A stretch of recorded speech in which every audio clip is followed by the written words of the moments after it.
guys, Dr. Dex here. It's another week and another awesome set of guests. Today we have Andrew and Ben Schoonover from Twin Brothers Construction. Now, these guys are really awesome people, and you kind of gravitate to them straight up. There's something about you two. Maybe it's because you're identical twins. Maybe, I don't know. You guys sound the same. I don't know if you got the same aura or something, man. But you guys really put out a lot of great energy, and that's really what attracted me to you two. And we had a little meeting of the minds down in Arizona. We were just together just a few weeks ago, and I was consulting you guys a little bit on some things, and I really felt like I didn't feel like I had to, and I didn't feel like it was asked. It was just something I wanted to do. So. You guys, thank you so much for being here, for both of you being here. I know it's probably later in the day, Friday. You guys want to go home and do your thing, whatever. But this is the time we have available for this slot. So thank you for that. I want you guys to kind of introduce yourselves, tell us a little bit about your company, and then we're going to hit the rewind button a little bit before we actually get into some of the depths of the business and all that good stuff. Thanks for having us. Yeah, thanks for having us. We appreciate your kind words, and thanks for having us on. And we had a great time down there at the Timber Tech Summit, and we're glad we stumbled into you, and very thankful we did. So thanks for your time and your wisdom. Yeah, brothers.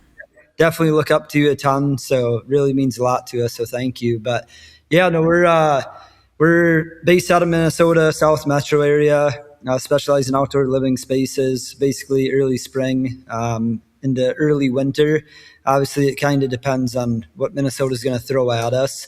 But we basically do decks from February to, I'd say, about the holidays. And then in the wintertime, we do some custom timber tech bars, some hidden rooms, finished basements, and then kind of get ready for the next season. So it's kind of nice. Pretty gnarly in Minnesota right now, right?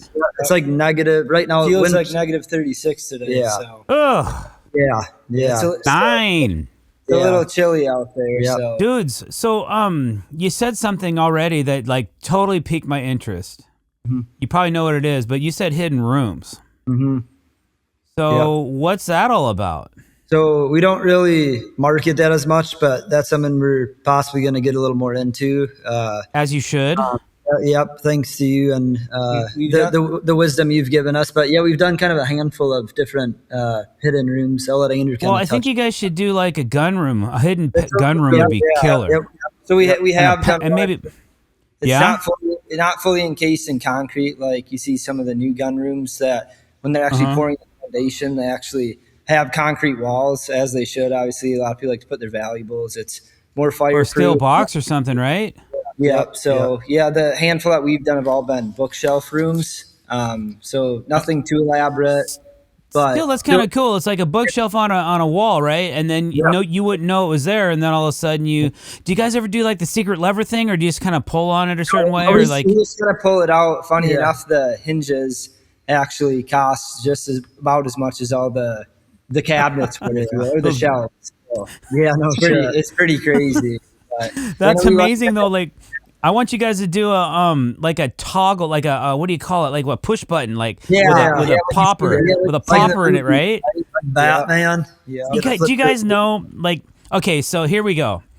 We're gonna stay current for a minute because I want to talk about this before I forget, because I'm old. So I almost forgot it right now. Now you're come on now. Okay. So when I was talking to you guys, and we're talking about you guys getting back on social media hardcore instead of just like lollygagging like you've been doing, right? Yep. So could you imagine if you guys start doing these secret rooms, and go all in on them, and the content that you could generate and the amount of views that you guys would get? Because I'm sure that would pop. That would pop off like crazy. I would have to come to you and do one with you guys just so I could get some content out of the deal, man. That'd be cool. That is rad. And I've done some really crazy automations and stuff in decks, but those don't last as long. But interior, man, that would be really cool. Yeah. Funny enough, off the top of my head, the only hidden room or thing I can think of that we've really shared is we did like a little cat door. It was like a mini cat door. It looks like life size, like a normal door a human would walk through. But for some reason in our brains, we thought, this would make, good content. But Yeah, That's like the only thing we've posted. But I'm glad that we ran into you, because we've definitely had a little spark still in us where we really got to. Here's a spin on it too. Yeah. You make the client sign an agreement that says we're putting this on social media regardless of how private you are, how because I can see people saying, no, you know what, I'm paying you $100,000 to create this really safe room, and I don't want people knowing where it is in my house. But you got to get the media out of it completely. You touched on that good, because that's kind of part of why we haven't marketed them. Safe space, just because they don't really want out there. But if I set the standards, from when I meet with them, you got to set the standards straight up. I tell every client, even on the initial consultation, I said social media is just as important to me as anything else that we're doing here. So if I can't put this build on camera, and I've actually passed on 2 or 3 projects now because the people were private and they said, hey, I'm not putting your address out there. Yeah, I said, I'm gonna film this every day, and they go, well, we don't want you doing that. I said, well, then I'm sorry, we can't do business. People are interested in $80,000 deck. Yeah, it's not the address. I mean, it would just kill me socially to do that. But anyway, okay, so but that's really next level, man. From a couple younglings. Like you guys are pretty young in the industry, man. So talk about youth. Let's go. Okay, first of all, one more thing. I can see you guys are all in with TimberTech. I'd say that's great. A Chrome Hearts wardrobe hidden room. Hey, all the gems you got. Yeah. Yes, sir. Yeah, no, we are all in on TimberTech. They've showed us great love and support. Love them. Honestly, from the rip, the first time we met our local rep, which was now this summer, it'll be 7 years ago. Just right away, the resources, all the questions we had, just the contractor support was insane. It was honestly game changing. We didn't hear from any other decking brands, which at the time. So just by them reaching out just to some, young couple of knuckleheads that just got into this game and whatnot, it was I don't know. It meant a lot. It meant a lot to us, obviously, with sending someone out, that's twice our age. It means a lot to me. Yeah. Man, I respect anybody that can beat the streets and come to you and stand in the mud with you and, talk shop while it's pissing down rain or something like that. Right. Yep. I have a lot of regard for those kind of guys because they're just doing their hustle, man. They're just trying to get you on board with whatever. But when somebody like that, so I think that's important that you said the reps they're kind of like the veins or the branches of the tree. Yeah, for sure. And TimberTech has done a really good job of the network of and they hire really great people, man. I agree. It's almost like they really are, in a sense, kind of obviously the first impression of the brand. They've stolen a few from other companies, and I can't really blame them because the talent, talent recognizes talent. Yep. Right. Yep. Okay. I so saying that. Yep. What's that? I remember you saying that to us when we were down in Arizona. Okay. We I think the first time we actually really talked to you, actually touching base on this quick, was at the Boca Raton in 2022. Yeah. I think it was. But yeah, it's obviously pretty rare that we get to run into each other and stuff. But yeah. Yeah, but for all the people that are trying to get to platinum or are platinum, and there's some companies that are platinum in every single brand on the market. Other guys like us are specialty builders. Like we only focus on one brand. I think if it ain't broke, man, don't fix it, kind of thing. Yeah, Yep. And so we're gonna hustle hard and work our system. And keep that product, and so we can qualify, because that is one time a year. Like this year, I was really looking forward to coming down and meeting some new guys and seeing my old friends and just kind of being part of the whole situation, and it was great. It's a real quick and dirty trip. Yeah, and but you get a lot done in a little bit of time. Yep, it's true. Yep. Agreed. Okay. So. Okay, guys. So you've lived in Minnesota your entire life? Yep. We grew up. What is going on over there?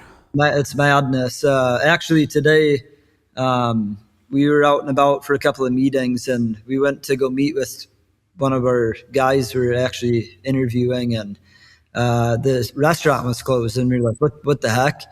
Basically, probably 50% of the restaurants in the metro area of the city are closed for going on strike with all this ICE stuff and immigration stuff that's going on. So it's really crazy up here.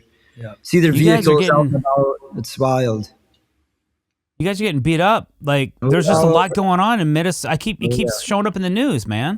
Yeah. Well, down in Arizona, people are like, I can't believe what's going on. Yeah, I overheard someone talking about Minnesota in the airport, actually. Yeah. It's pretty interesting. Yeah. But yeah, we're this year, I think we're going to be on the news a little bit. Yeah. But yeah, just a lot of craziness going on. It'll be interesting how it affects building too.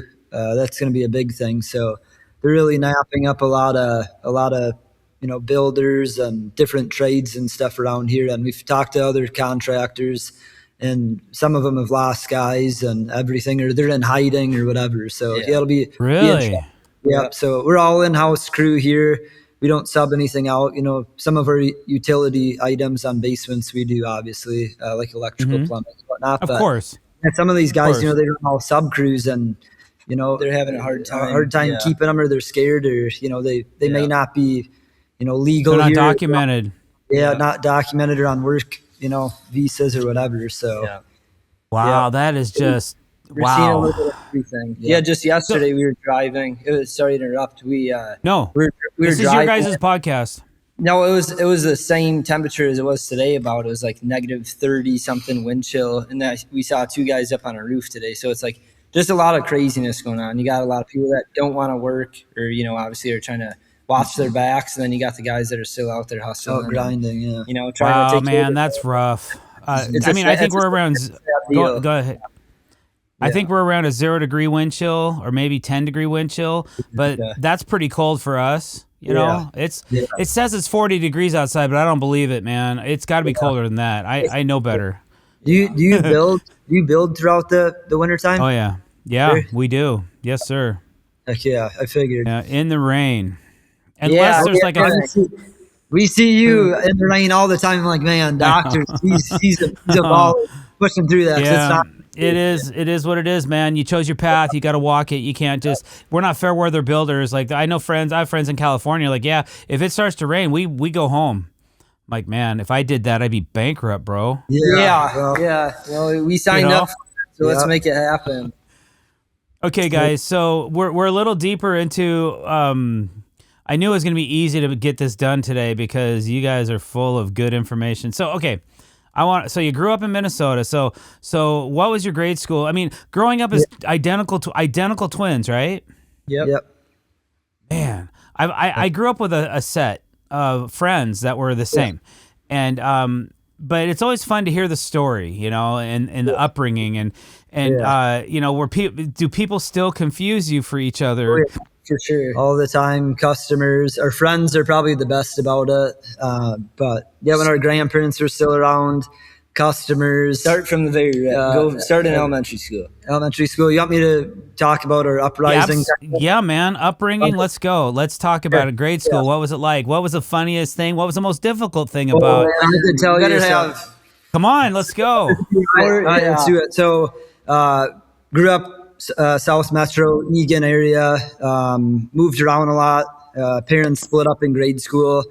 Thankfully, never switched out of the schools we went to, but we went to Oak Ridge, Black Oak Middle, and then Eastview High School in Apple Valley. Moved around a lot all through elementary school after the divorce. Spent a ton of time. Sorry, go ahead. The divorce. Yeah. I'm just. Did you guys go with your mom or your dad? We were split. Spent, I'd say, a little more time with shared custody. Okay. We'd switch on Wednesday to dad's, and it was like the week split in half, pretty much. Wow. You know what? Yeah. I'm sorry, parents, but I think that just makes it more difficult on kids. Why don't they just let you live in one place? Yeah. And then you can go to the weekends or something like that, We always say we don't like to talk about things as if they're negative, but I think that was honestly one of the biggest blessings that came to us growing up. It taught us, independence, adversity, things that other kids, our friends, we still have buddies that haven't even got on their own cell phone plan, haven't bought a car, and we love them to death, but it really kind of made us grow up fast. And That's how we started our business at 18, 19. And went throughout, elementary, middle school. We were really big troublemakers. Awesome. You're making it sound Tell me all about it. Yeah, we had some fun. We had some fun, but we also dodged the law a little bit. Yeah, so we were smart about what we did, but our mom and dad were, they were great.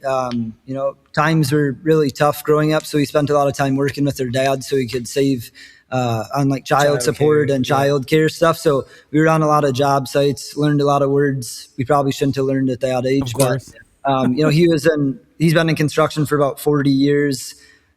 He's dabbled into a little bit of everything, but yeah, he kind of rubbed off on us throughout elementary school. We kind of learned different trades. You do, a deck here or there, for friends, paint, whatever he could get his hands on. So it's kind of always what we knew. And then getting into middle school, we needed money. Our friends were getting iPhones came out.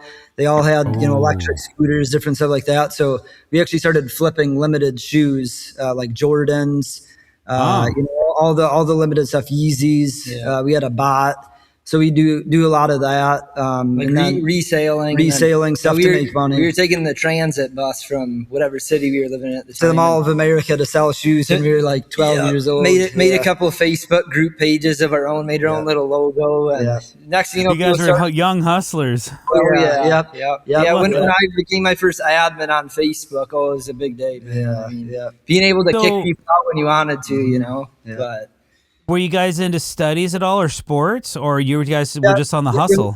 We did sports. The tough thing I don't know if it's like this for you guys out there, but Minnesota is like a huge like traveling sports state. And with like our parents not having a lot of, funds financially and trying to pay for two twins. And we have a younger sister, Mia. She's 4 years younger than us.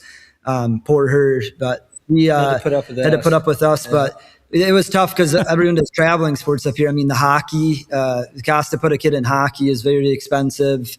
Soccer. So we did it throughout middle school and like early high school. But after that, we just we wanted to just make money, just work and party and do what all the other kids were kind of doing too. So, So go back now. I want to hear more about this shoe sales thing you got. Yeah. So what made you think about it? Because I actually have a friend. His son was selling. He was making thousands of dollars. Doing I mean, we throughout, honestly, middle school and high school, we probably, now it's not a lot of money, but we probably made close to $15,000-$20,000, I'd say when we were like freshmen in high school is when it was really like peaking, when the Yeezys, a lot of our generation will know what those are. It's around that time frame is really when things are kind of blowing up, and like Nike and Jordan, if you will, they were having more like limited releases and stuff like that. So everyone calls it the shoe game. If you will.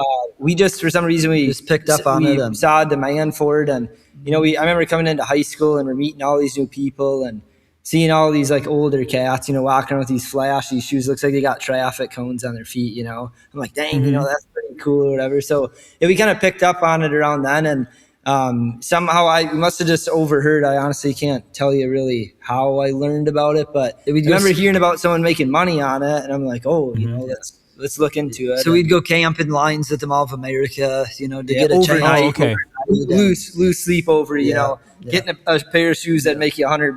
But also was, fun, and it honestly taught us business. It taught us a lot. Yeah, just how to deal with people. dealing with people, and were you always dealing in new shoes, or did you get into the used market? It was primarily all new shoes because the goal is to kind of get them for that retail price, and then flip them. Exactly. Like I just bought a hoodie yesterday at Chrome Hearts for $1,200, and I could probably flip it for $3,500 because it's a limited edition Drake Nike co-branded hoodie. I'm like, and it's camo. It's so cool. That's sick. I was like, I could sell this on eBay for $5,000 right now. I believe so. You found that in store? I found it in store. My size. They didn't have many left. They just got them last week. See, that's what we'd call a gem right there during the shoot. They should have like an OG under your account. When I talked to you last year, you're like, man, I've been buying stuff for forever. I'm like, and it's really just started blowing up. I feel like the last 2 years, and here Chrome Hearts. Yeah, with the younger, since COVID. I've been rocking this stuff for over 20 years, but after COVID, like all the rappers and rock stars really started rocking it. You're an OG then. Yep. Yeah, man. I'm an Yeah. OG. This ain't about me though. It's about you. You're an Nah. OG. Okay, so you guys are paying taxes on all this profit, right? Oh yeah, Minnesota loves. They got to eat too, big time. So yeah, Man. we actually with the shoe stuff, kind of into the next thing. So Nike and taxes. No, Cash so money. yeah. So from the shoe game, this started kind of dying out because Nike saw this high demand. Like, oh hey, we're selling shoes out like that. Why don't we just make this limited shoe? And then they just sold a million more pairs, and then people started catching on that they called them GRs, general release shoes.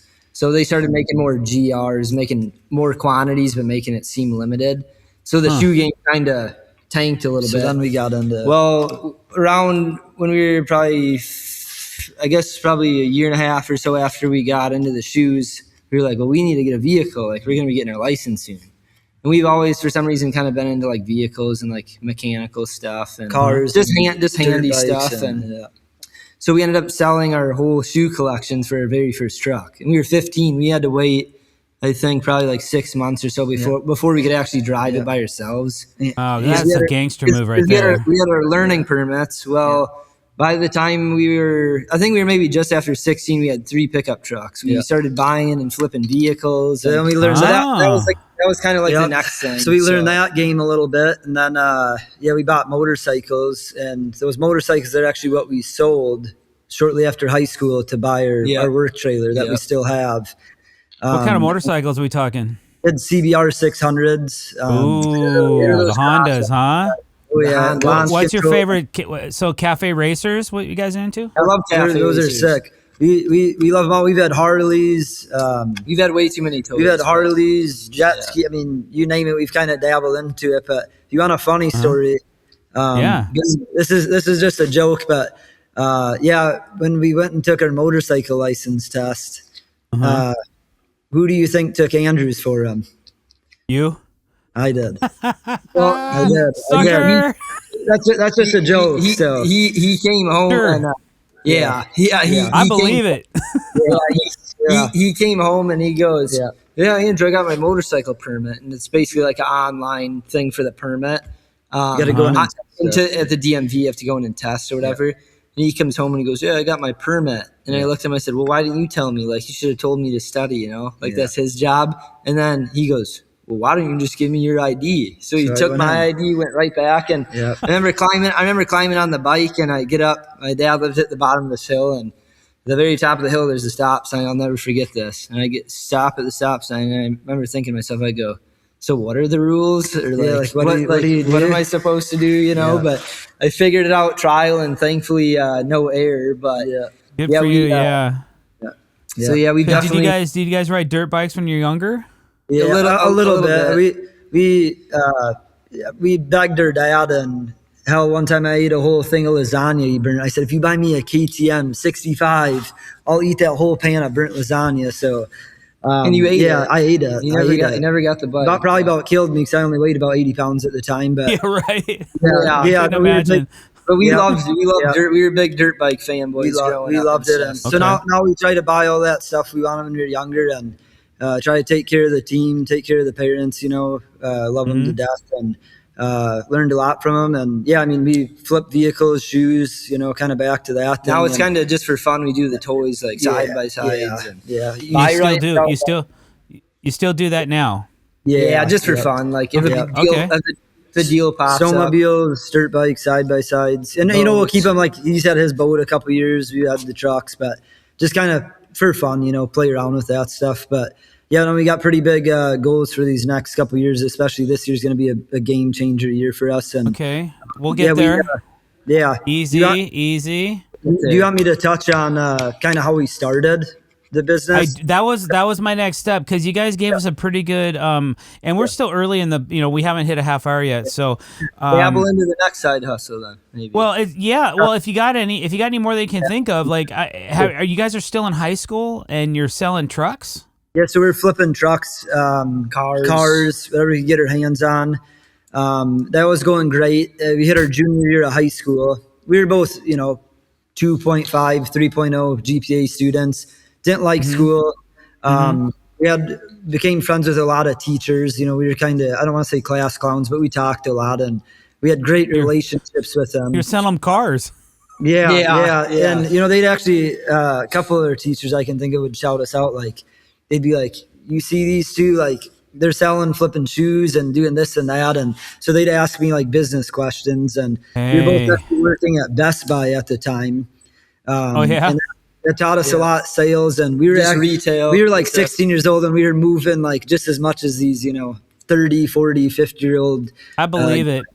No commission. No commission. You know, $9. Man, vicious. Yep. So yeah, we did that up until like 17, and then we sat down one day after kind of a tough day at school, and one of our really good buddies we're still friends with was like, "Hey guys, like," he was hanging out with us. He's like, "I'm thinking about going to that community college to their like high school program," and it was more for troubled kids or that couldn't, you know, perfect fit. Yeah, right. So where do you think we landed? So within a week, we were like, you know, we're done with like showing up to school. We don't care about what we're learning. We rather work. We rather learn things on our own. So we went there. It's called Decals, and a lot of the kids there were unlike us. You know, we were troublemakers. We liked to party, but we liked to work. You guys were motivated too. That's the thing, man.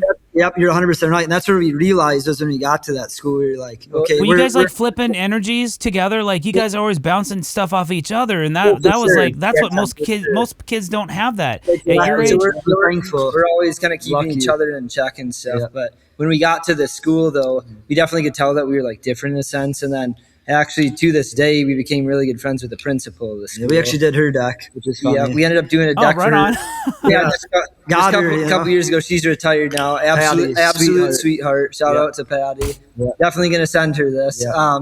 You know, she was an absolute sweetheart, and I think it was within the first week or two, she noticed. She was like, I think you guys would be a better fit for doing online school. Yeah. And then in our brains, we get this flag going off in our head like, holy smokes, if we can do online, we can work 40 hours a week. So at Best Buy and flip more shoes and sell more you know. Yep. So that we were like, oh, that's great news, you know. So that's what we did and got our credits early. Still got to play high school sports at our home high school. Yeah. And then let me take a guess here. You guys were probably in some kind of a business class, right? No. We actually went back and we got invited. One of our really good buddies, his mom teaches at our high school. And she invited us back to talk to her business class. A couple of our middle school asked us and reached out to us. This is like 2 years after we started the business. That's awesome, man. But even in your college or your after you left high school and you went to this other school, what were your studies like there? What were you guys learning, or your online classes? So that Decals, we left our junior year of high school and then finished all of our junior and senior credits in about 3 months online. Yeah. So that was like halfway through high school. We went to that other school. And frankly, honestly, we really didn't. I really didn't learn anything from. You know, we did, but it wasn't anything like really different. No. It was just to get you through, to get you to the end game of high school. So you had your GED or your high school diploma equivalency. We had actually a high school diploma, which is nice. We walked with all of our buddies and cool. friends, which is nice. I actually wasn't even supposed to walk. Part of the reason I wanted to get done early was I actually enlisted into the Army. That was a dream of mine growing up, as well as Andrew's. A lot of our family was in and served. And I ended up actually losing my contract. Andrew wasn't able to enlist because he's blind in one eye. That's a story. We can dabble into later if we have time. It was an accident when we were kids. Okay. But I enlisted. No, you know what? Let's save that for the bonus episode of our Patreon. Yeah, Patreon. You guys want to hear about? Yeah, for Patreon, we'll talk about that in Patreon. That way, you're not exposing it to everybody. That's the best money they'll spend, and then they get to see all your other great episodes. We love it. And thanks for joining, guys. Yeah, it's awesome. It's awesome. People got to hit it hard. It's great. We love it. You get the good sweet news and sweet stories down there. Yep. No, we love it. It's only a matter of time till it pops because you got some good stuff on there. You get all the good. I think so, man. I do. I think we have really interesting crap, and I think you're right. But we'll just keep doing it. Yeah. You know, and I want you guys to save some of that good stuff for it too, because I want people to be motivated to go over there and check it out. Yeah. We got stories. Oh yeah. Yeah. So Great. Save them. Yeah, we'll do that. I won't touch on the good juicy stuff too much, but yeah, so I enlisted. Andrew was working for a local carpenter because he's really good with hands. I mean, you hand this damn kid an oxy torch, a welder, drills. Wow. Like I'll come out in the shop at night at like 3 a.m. He's just like he can almost anything that's broke, he usually fixes it, which is nice. Wow.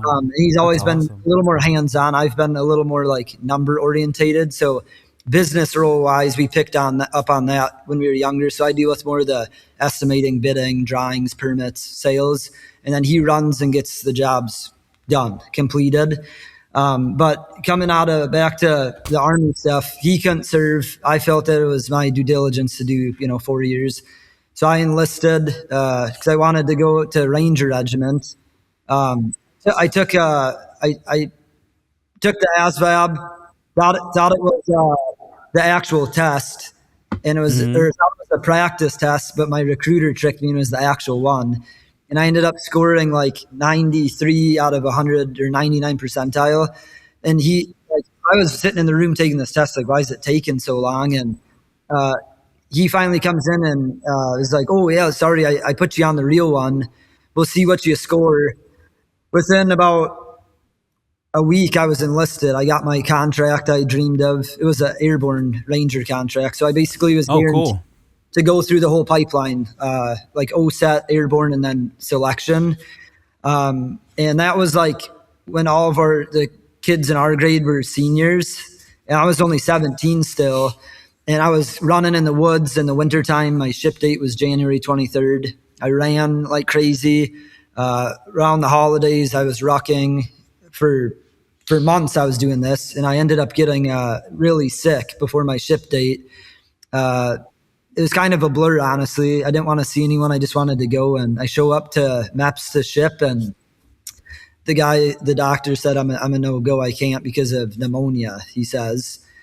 So my dreams are kind of like, what the hell? The contract I got was almost not impossible to get, but all the summer ones were taken by kids that were coming out of school with us, in a sense. I'm sorry to ramble on, but long story short, I couldn't get my contract back, and that's all I wanted. And I had kind of separated from each other a little bit at that point, just because we had always been together. So it was really tough for us. He was busting his butt. You didn't really do a whole lot of decks. No, not a whole lot. No. Did more like more like it was more finished work, if you will. Like, yep. Like so he was the first one really like into a lot of detailed carpentry work. Yeah. More so interior stuff, but also we did a handful of exterior stuff. Yep. But that's kind of how I got my basic skill set and whatnot. And so I lost my contract. I'm like, well, what am I going to do? Like everyone's about to graduate. Like I was trying to leave early. Andrew's got his job. I'm like, what am I going to do? And one of my dad's buddies was an electrician. He's like, hey, I need a hand doing these Tesla chargers in this day spa. And so I ended up working for him. And that was cool. I really loved it. Andrew loved what he did. But the biggest thing that drove us crazy was what? So after a little while, after he got his gig, he was doing the electrical apprentice stuff. And I was with this guy for a while. I absolutely loved the guy that kind of taught me a lot of the stuff I still know to this day and will always know, I guess.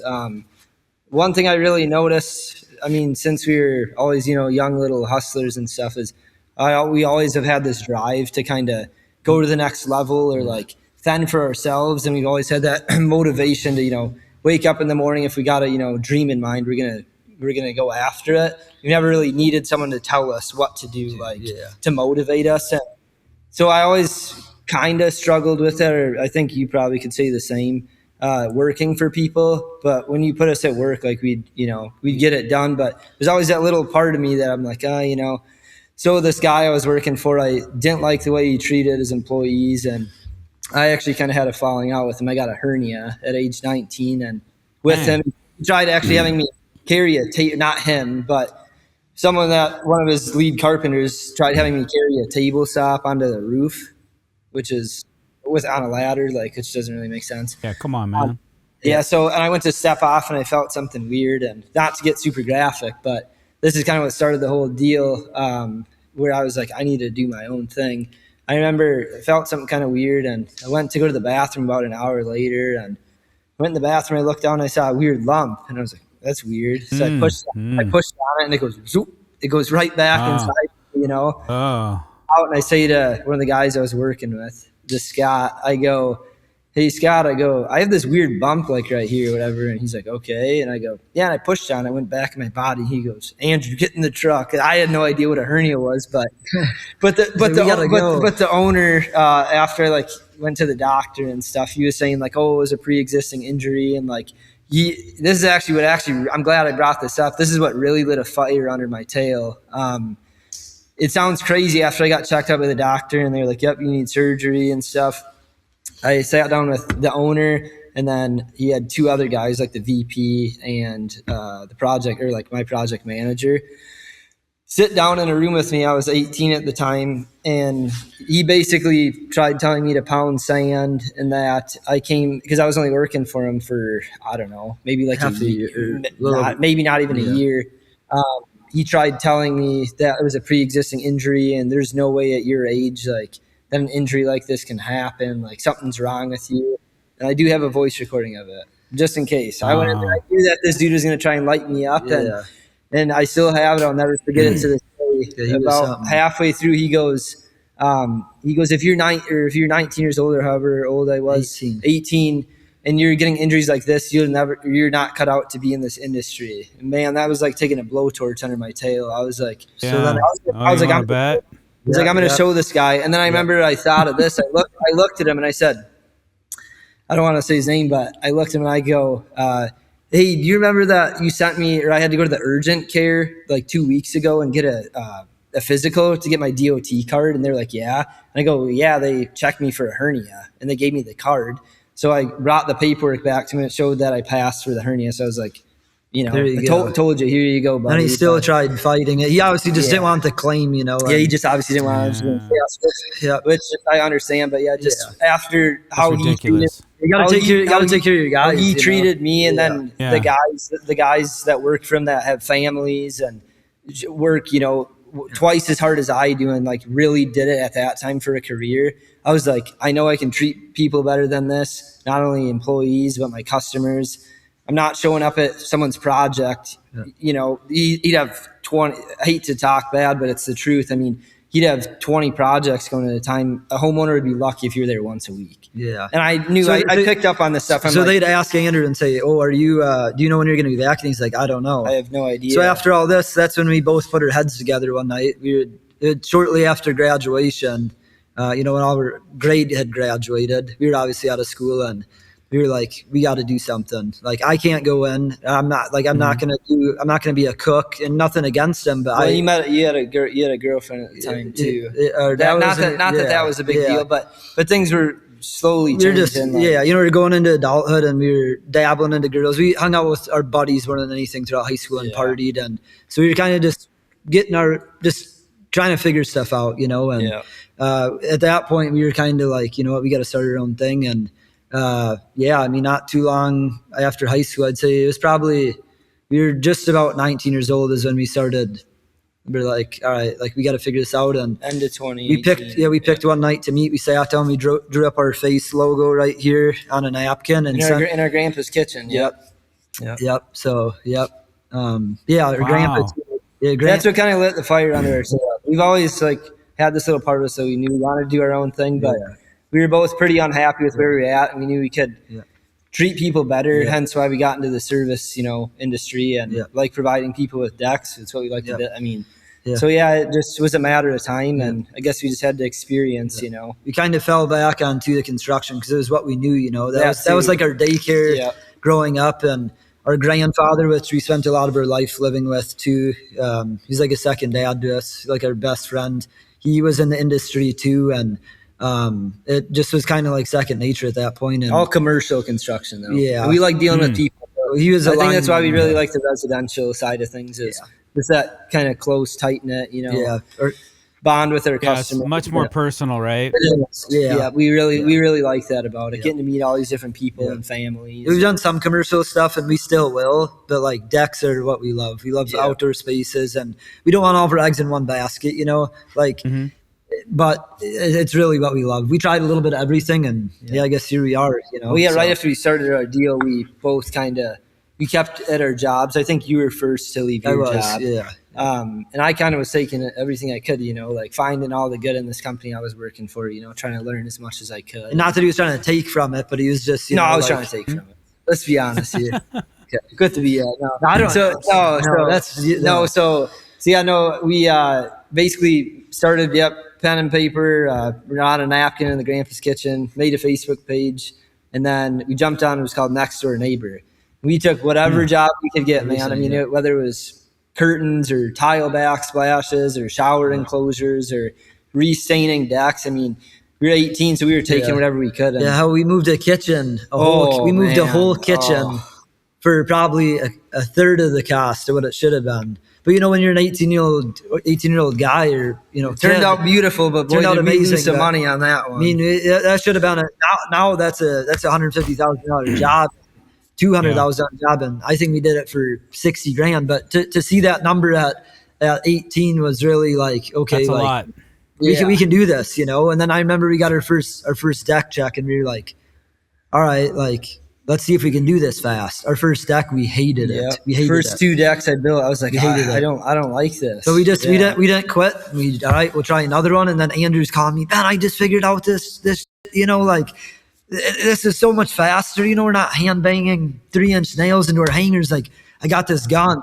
So it got a little quicker and quicker. And then we started, collecting checks and getting more efficient. We had buddies working for us at the time. And now we're to the point where, we're hiring professionals, and, we can afford those things and we can continue to scale the business. But at the time, once those checks started to come in after we weren't making a whole lot of money, that's when we were kind of like, okay, like, I think this is going to work as long as we don't quit. And after about a year, when we were 19 years old, we met, shout out to Brian Heller, our Timber Tech rep. He's a big part of our success. He came out to a job site, reached out to us, and it was like our third deck ever. It was a Tigerwood border and whitewash cedar. Yeah. And he still talks about it. It was a really cool deck, multi-tier deck. And we were 19-year-old, guys doing this. And he's like, when you guys get to platinum someday, he goes, I'll do something for you. And I said, Brian, I'm going to be a platinum like this year. Because I think that was in the springtime. We were like 19. Yeah. We hit platinum level at 19, which we were pretty proud of at the time, Heck yeah. That was pretty cool. But that's kind of how we got into the Timber Tech game, because we had messed with Trex before that. Yeah. But Brian just showed us the most love. I mean, and then all the people that he deals with. And all the people he deals with. Gave us the opportunity to do the Minneapolis Home and Garden Show booth for them. That was actually one of the very first things we built from this Timber Tech bar. And you know who he looked up to for that? It was you. And it was a curved dock. It's a curved bar. Curved. That's who it was you. Yeah, cool, man. College. Yep. It's so funny to hear your story. I don't have to, Calvin kept reminding me to let you guys talk, and as soon as I shut my mouth, man, you guys have been running this thing, and I love it. You're giving us a good time. They're giving us a good timeline. You're kind of sharing along your journey. The funny thing for me is a lot of the things you guys are talking about, I didn't have available to me when I was the age that you were at as you hit these milestones, right? Because I started my business on my own at 21 years old. No sounding board. My wife, I could bounce things off of her. She actually helped me for a couple of my first jobs, but it's really, I think, next level that you guys have each other. We're fortunate. We're very lucky for that. Right? Yeah, I think I don't know if I could do this by myself like you did. I mean, that would be... Because we haven't done it, so we can't say. Props to you. Yeah, well, and as you grow your business, you'll acquire more people. And I've managed to keep my business small over the years, but, it comes at a toll on your body. Yeah, for sure. And again, being able to jump back and forth and... one guy might throw the tools on, the other guy's out making sales or whatever. It's all a combination of the accumulative of what you're doing, right? Yep. Absolutely. So, okay. So now you're a couple years into your business. Yep. You got each other. Are you bringing anybody else in on your action yet? Yeah, so we had, buddies from good friends work for us, which, obviously we wouldn't do again, and they still are our best friends. But yeah, one of our really good friends, Deco, he's great. He was our first employee ever. Shout out to you, Doc. Shout out. His nickname's Doc too. Yeah. Oh, funny. Yeah. So Deco was our first employee ever, and he just showed us the most love. He worked hard. Came back to work for us after college. He went for sports medicine. He was a huge player in our success. And then, we had a couple other employees that were great. One of our main guys who was with us for a while, Brady, he actually just moved out of state to kind of, just switch things up, and met a great new girl out there. And he was around for basically since the start.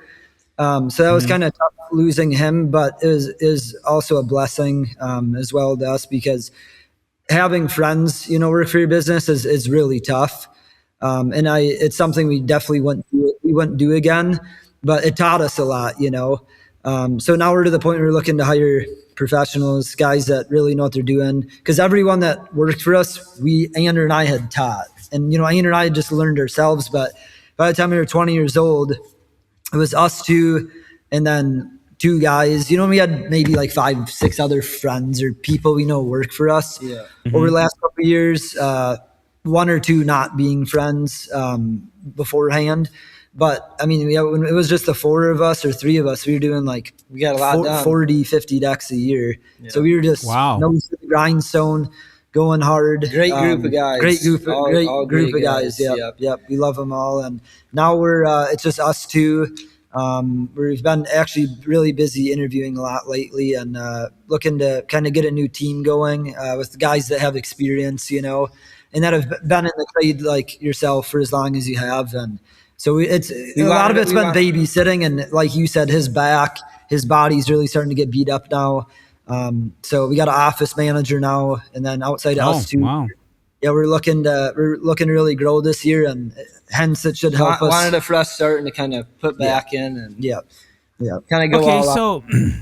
So you had employees, and your guys' deck season, it's seasonal, like you were saying earlier. So like you're starting 9 months out of the year, maybe 9. Can you say that again? It cut out. Like 9 to 10 months out of a calendar year, I'd say. Yeah. Well, that's not terrible.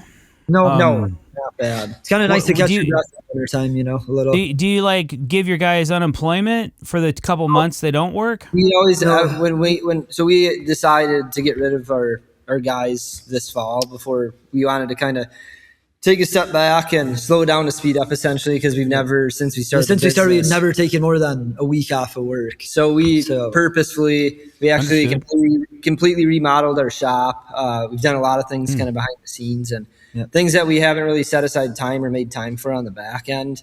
And then basically just came up with a big game plan essentially for this year. But no, we always kept our guys busy day in, day out. If they wanted overtime, they could get overtime. So we've been blessed. Our area is growing rapidly, a lot of new developments, and they need decks and basements. And the basements are more of a winter thing, Hold this over, keeps the guys out of the cold. Keeps them busy. Not that we mind it, but it gets kind of counter. It's nice to switch it up a little bit. Yeah.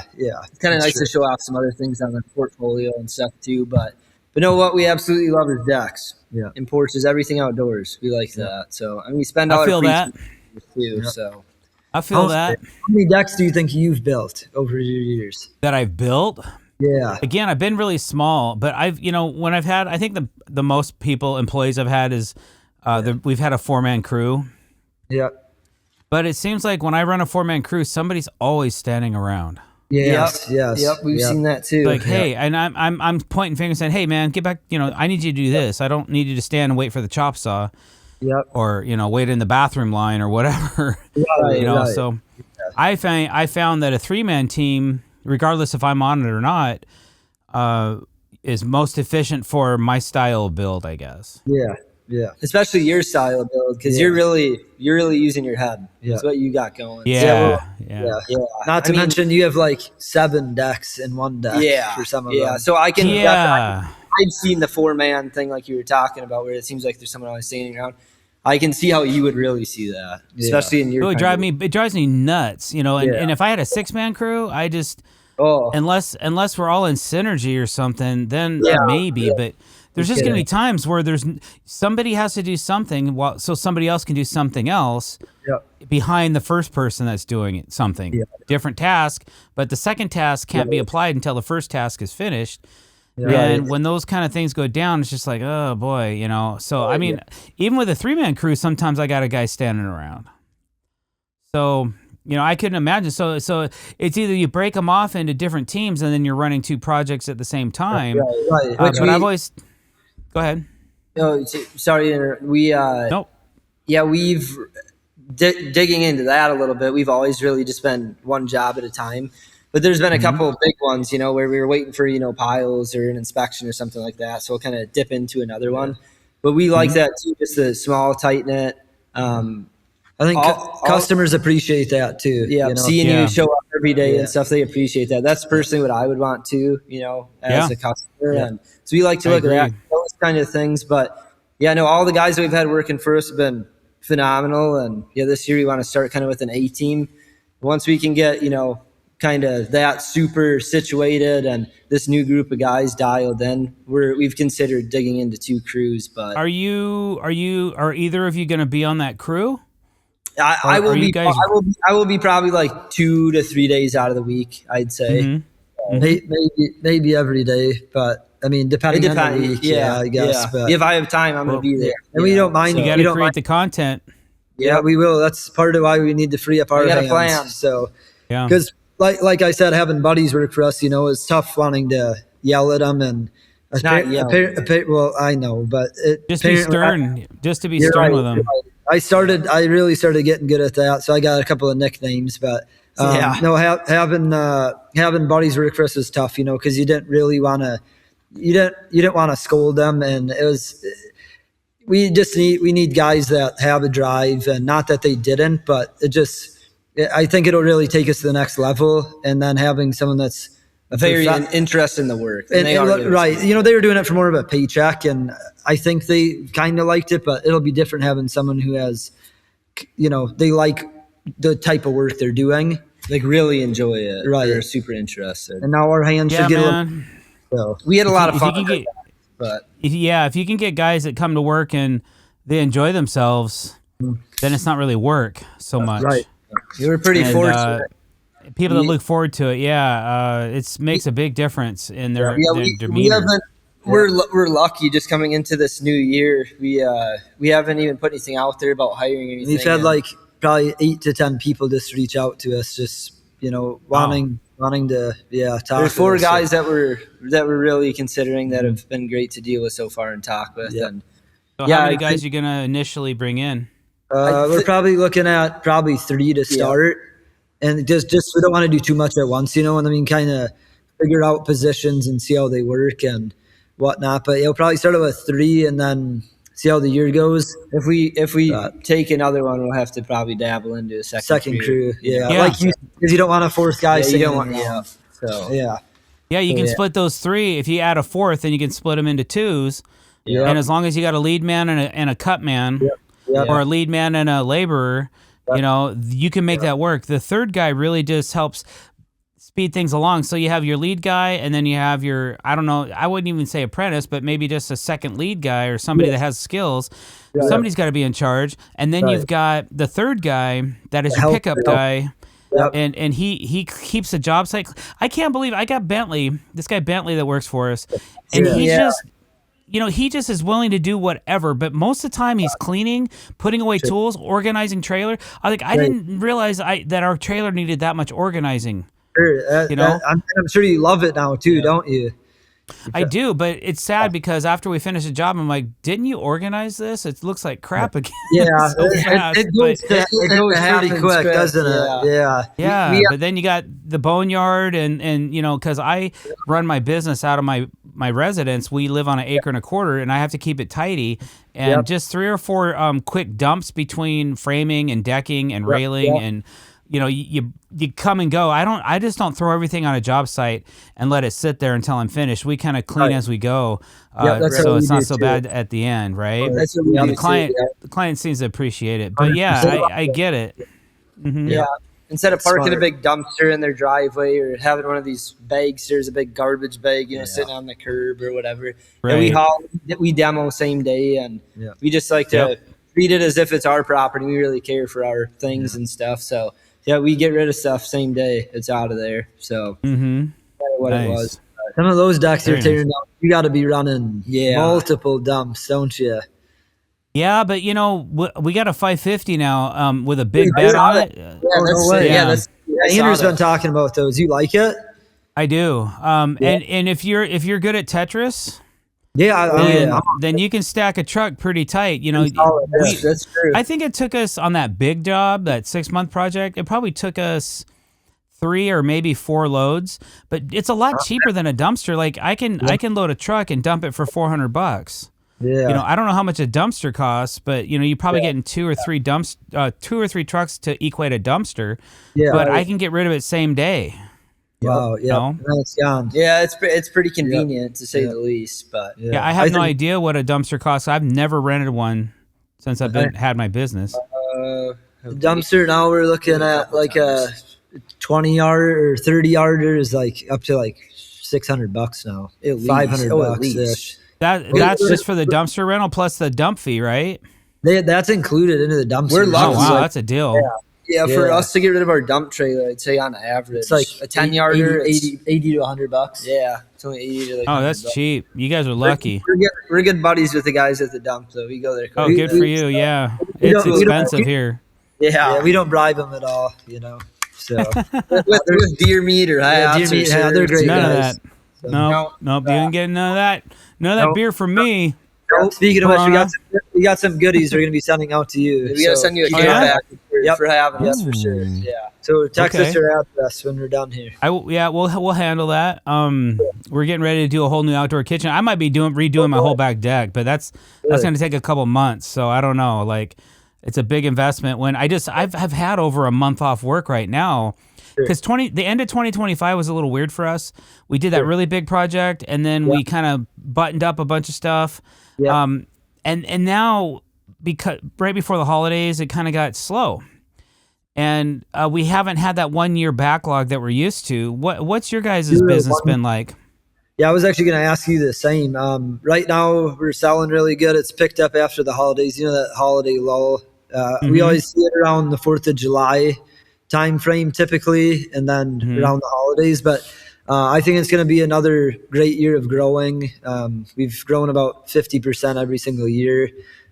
This year, I'd say the noise is about the same coming in about this time of the year.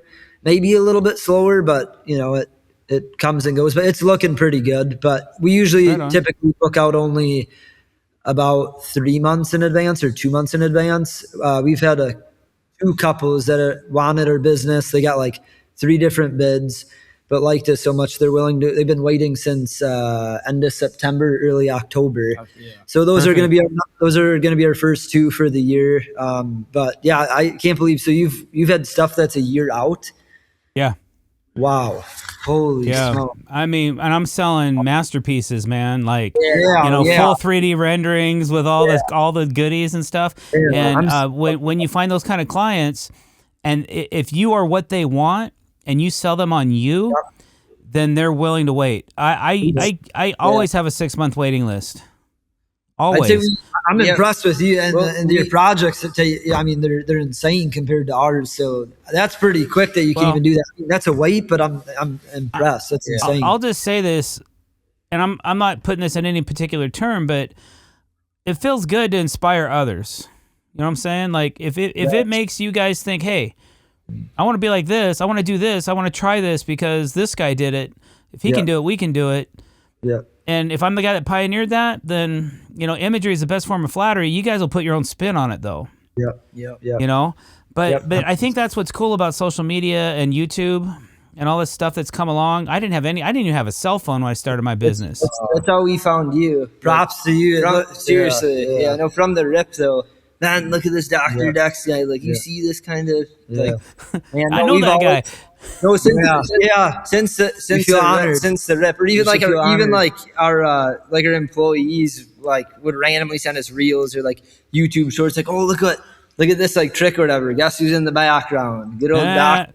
You know, it's like, holy smokes. You know, I've been a curious individual about what we can and can't do with the products that are presented to us. Yeah. And I've always tried to take an outside look at what we do and how we do it. Yeah. And it's a combination. Like, you just can't teach somebody to do that. Right. You know, you either got it or you don't, man. I'm sorry. You either have the ability or you don't have the ability. 110% agree with you. If you don't have the ability and you can't make it happen, maybe you should try something else or keep it simple. Right. I've gotten into some problems, man. I've gotten into situations that my heart would not stop fluttering because I thought I was screwed. Yeah. And what'd you do? You figured it out. You're darn right I did. Yeah. Because that's my butt.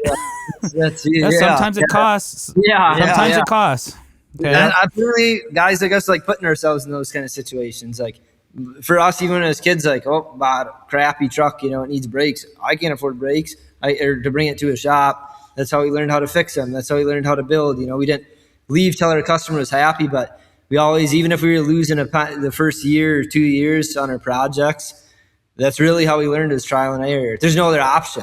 Like, I'm making my customer happy. We're not leaving until you get that good review. Well, let me tell you something. When you decide you want to start making parts of decks move autonomously, then you really get into trouble. Yeah, no kidding. Because you've done some wicked stuff. So I'm just like, stupid stuff, man. Like, makes my what was I thinking? Stuff. No, like, no, seriously. Seriously. I love you too. I love you guys. Twin Brothers Construction. We're out of time. If you guys want to hear more from the Twin Brothers, okay, the Schoonovers, yes, sir. You gotta go. You gotta go over to our Patreon. Go join. They did. They joined last week. Yeah. Go check out Docs. Go check out the Patreon. I'm surprised you only had seven subscribers, because I mean, it's the best money you'll spend. It's great. There's all like kinds of knowledge you can learn. All kinds of people. You can learn about their background. Get the good secret sauce. You know what? I've been asking you guys one thing. I've been asking a lot of guys, and it's not our secret question, but this one is. I want to talk a little bit more about the finances of the company, as long as you guys are cool with sharing it. But mostly, what I'm asking for, I'm not really getting invasive. I don't care how much money you make. That's great. I want everybody to be profitable and have an income and create a retirement for themselves. But what I want to know is, what's your current rate? How much are you charging for things? Do you charge a la carte? Do you put it all in one piece? So we're not going to answer those questions right now, because you got to go to Patreon and sign up. Check it out. All right, guys. So, Schoonovers, how do we get a hold of you? Yeah. If somebody from the podcast wants to ask you guys a question. Yeah, you can find us on Instagram, Twin Brothers Construction, or go to our website at tbconstructioninc.com. I'd say Instagram, we're on there on the daily, and we're going to actually be on there a lot more. So shoot us a DM on there. You can find us on Facebook, Twin Brothers Construction Inc., or go to our website. Cool. Andrew and Benjamin, this went too fast, man. You're gonna have you back. We're gonna have you back, but we're gonna jump steady over to Patreon here. But thank you so much for being on the podcast, guys. Thank you for having us. It means the world. I think this is one of the fastest podcasts I've ever done. You got two of the same knuckleheads talking twice the speed. You know? I love it. And I just need to be quiet and let you guys talk. But I feel like it needs to be the other way around. We should be listening. Yeah, you know? Seriously. To guys like you. You guys are funny. You're funny. Yeah. Calvin, hit that music, or else you guys are going to keep talking. All right, thanks for watching, guys. Have a great day. Have a blessed day. Yes. Over and out.